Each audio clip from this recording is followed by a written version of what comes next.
as evidenced by a guy we're about to talk about that seems like he is on the trade block. But before we do get to that, we do have another player to talk about real quick. The poor Arizona Coyotes, man, in their college arena. It's just been another disaster season for them. But they do have some good players, Garth. And one of those good players is Jakob Chychrun, a 24-year-old defenseman. He turns 25 in late March. The Coyotes are so desperate to get rid of this guy, Garth. They're now making him a healthy scratch for like the past couple games, and last night was one of them. Trade talks are ramping up. I've heard him linked to the Kings. The hockey guy was actually talking about this on one of his videos, that Chychrun linked to the Kings, which actually I think would be a phenomenal pickup for them. But he has 28 points in 36 games played this season, and what's even more crazy, Garth, he's a +8, which, you look at a +8 and it's like, no big deal. Then you remember he's doing on the Coyotes, who are absolute garbage. They have nobody on their team. They're one of the worst teams of the league, and this guy's still producing. You put him on a team with guys around him, I think he'd be really good. And something else I really like about this guy, he has multiple years left on his contract, and it's pretty cheap for how good he is. 3 years left of a 6-year, $27 million contract, so a $4.5 million AAV. Now, I do believe starting next season, Garth, he has a no movement clause, which I think involves a 10-team no-trade list, if I remember right. So this is probably that's probably why the Coyotes want to trade him this year, so that they can trade him to basically whoever gives him the best offer, and it doesn't go to Chychrun kind of picking where he goes and limiting their options. But I don't know how much you've looked in this, Garth, because obviously it's the Coyotes, and quite frankly, no one cares about the Coyotes. But this is still, a very good player that is just basically being thrown in the garbage bin by the Coyotes so they can move him. What are your thoughts on Chychrun, being shopped around in trade rumors? Yeah, so actually I've seen quite a bit of this, read quite a bit on this. The reason being is, to a lot of people's surprise, because it is the Arizona Coyotes, and yes, he is a great young defenseman, but he isn't like an elite household name quite yet. This dude has been in the rumor mill literally since preseason of the NHL season. It feels like months and months they've been talking about, so-and-so is interested in trading for Chychrun, here's the potential trade targets, blah, blah, blah, blah. Everything that I've seen, and I never 100% trust the rumors, because that's exactly what they are, is rumors. Mm-hmm. But I at least kind of use it to base my judgment, kind of overall feel for the situation to a degree. The only reason he hasn't been moved yet is it sounds like the Coyotes want an absolute boatload in return for this guy. They want kind of like a bona fide, top 6 type of player, as well as draft capital. I just saw something earlier today, whether it's 100% truthful or not. It says that in this most recent offseason, they turned down a deal from the LA Kings, the team that you just mentioned, who offered them Gabe Vilardi, who is a very, very promising young top 6 forward, in my opinion. He's actually having a really good season so far this year for that LA Kings roster, as well as a first-round pick. I think, does he get moved ultimately? Yes, because I think that the Coyote, either somebody's going to, cough it up and deal what the Coyotes want in return, or they're going to be like, all right, we just got to get a deal done at this point, get him out of here, get what we can. And they kind of loosen up what they want in return for him. Where I think he ends up going, no idea. I think it's an absolute crapshoot. It's kind of like a bidding war. There's a lot of bad teams that could afford to give up a lot to get him, or there's a lot of, good teams that might be willing to give up a pretty solid player to strengthen their blue line and add, like you said, a young guy who's on a cap-friendly deal. So where he goes, I have no idea. But like I said, the only reason he has not been moved yet is because they want a boatload. But I do expect that to change by the deadline, because they want to get him out of there.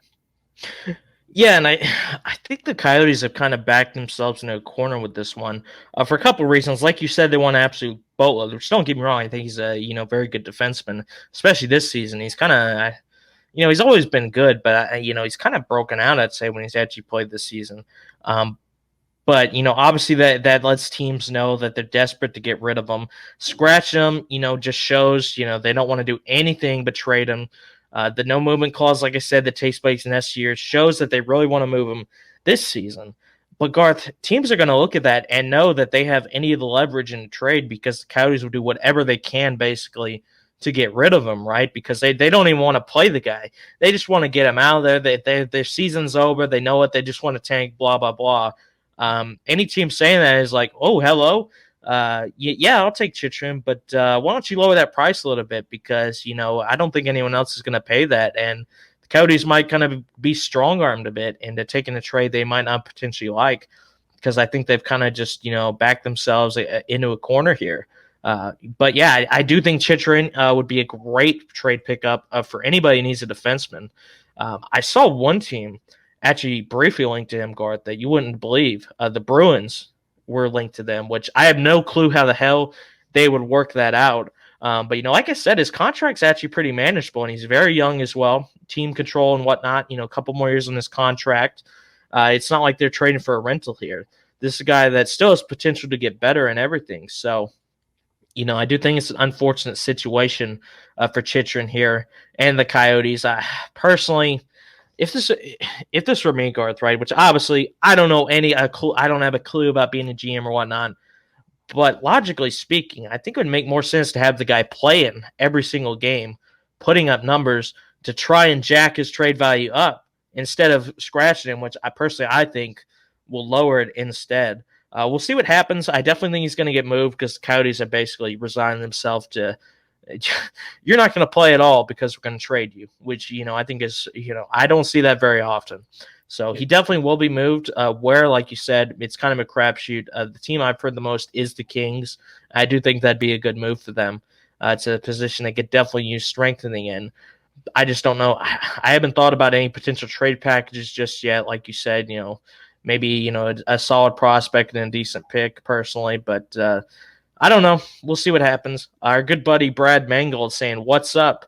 Not the Tennessee Titans or the Philadelphia Flyers. That's for sure. That is for sure. The Coyotes have botched this whole thing from the beginning. Yeah, I agree, Ray. I think, like I said, I think they backed themselves into a corner, which for a team that is that bad and in that bad a space, especially financially, they need to get whatever they can. Gabe Velarde and first-round pick, if I'm me, I'm kind of kicking myself in the ass as the GM because right now that's looking like a hell of a deal. And, I think you touched on it briefly there. No, I think the longer the wait, the more leverage in this situation that they lose. And like you said, not playing him doesn't really make a whole lot of sense because, if he goes out there and he's killing it, that's only going to help you get what you want in terms of trade, whether it's, players or draft capital, whatever. I do think that regardless of what actual deal does go down, I think that the Coyotes will still end up getting like a first-round pick in return. I just don't know if they'll get a top tier player or if they just get kind of like a random prospect thrown in there at this point. Yeah, I mean it's tough to say because I do think his trade value is going to go down the longer this carries on. But we'll see what happens there. But speaking of another defenseman, Garth, that has been linked to trades, this is one that I think could have much more massive implications on the state of the NHL, and that is Erik Karlsson. This is a guy we have mentioned a lot over the season, have a ridiculous season. I'd say probably the best season overall. I mean, there's been some great ones, but I mean, his offensive numbers have been ridiculous. Erik Karlsson is the 32-year-old defenseman. He has, this is ridiculous, Garth, 18 goals and 73 points in 54 games played, which, hey, if you see that as a forward, you say that's a great season. That guy is killing it. He's one of the best in the league. And then you remember, this guy is a defenseman. He is comfortably leading defenseman in points.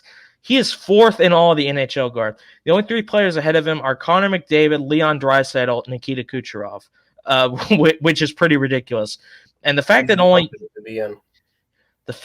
6 months ago, this is a guy people are talking about, he's washed up, his contract is absolute garbage, Sharks are going to buy him out, blah, blah, blah.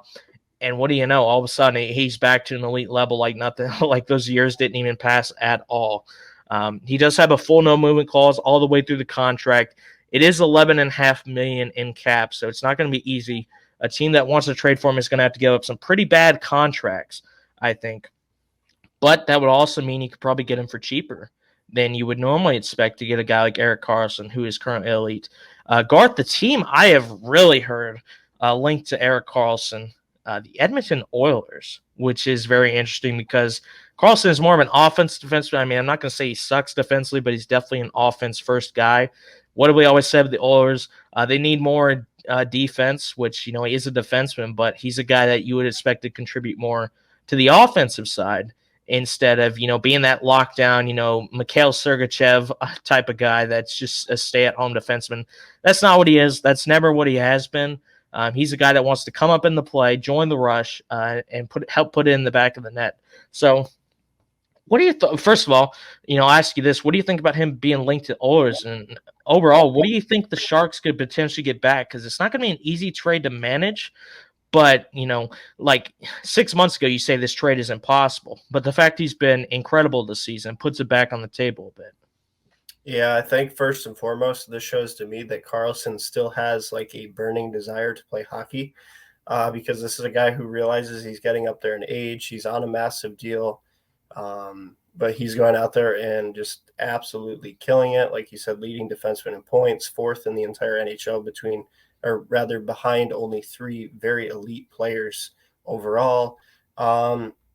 It's kind of a weird situation because there's so many good fits for him.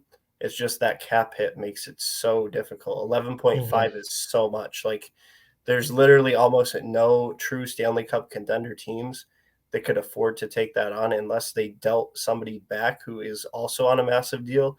And the issue with that is, one, why would the Sharks want to be giving up one massive contract just to take on another one?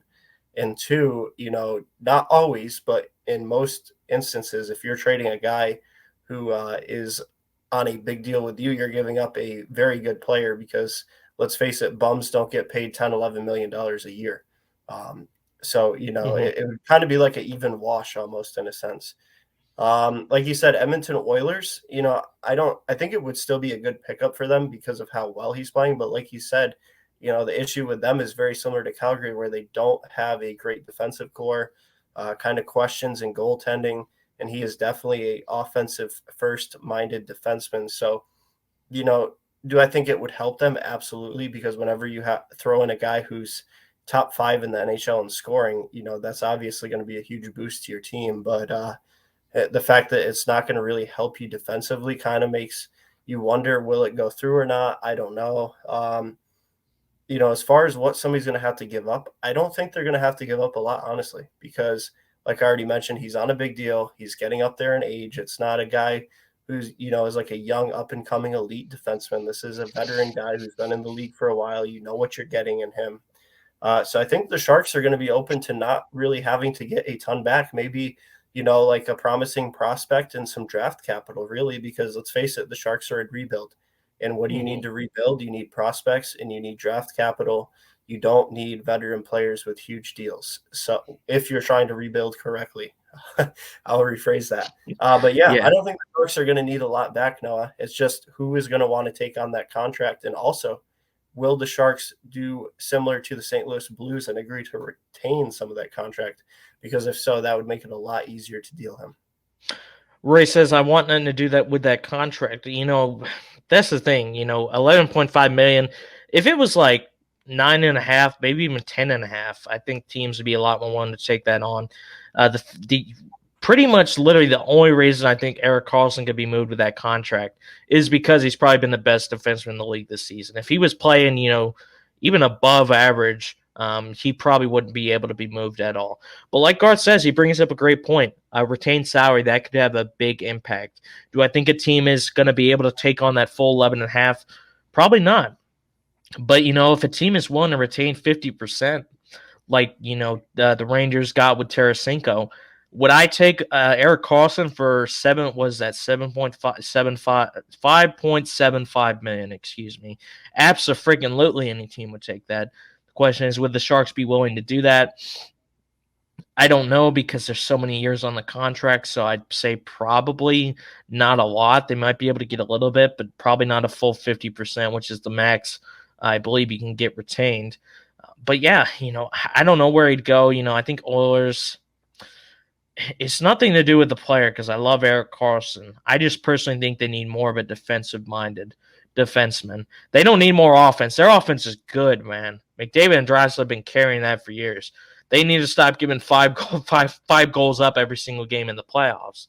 But we'll see what happens. Definitely, probably the biggest, along with Patrick Kane, the biggest name I'd say still left that is at least realistic for a team to trade for.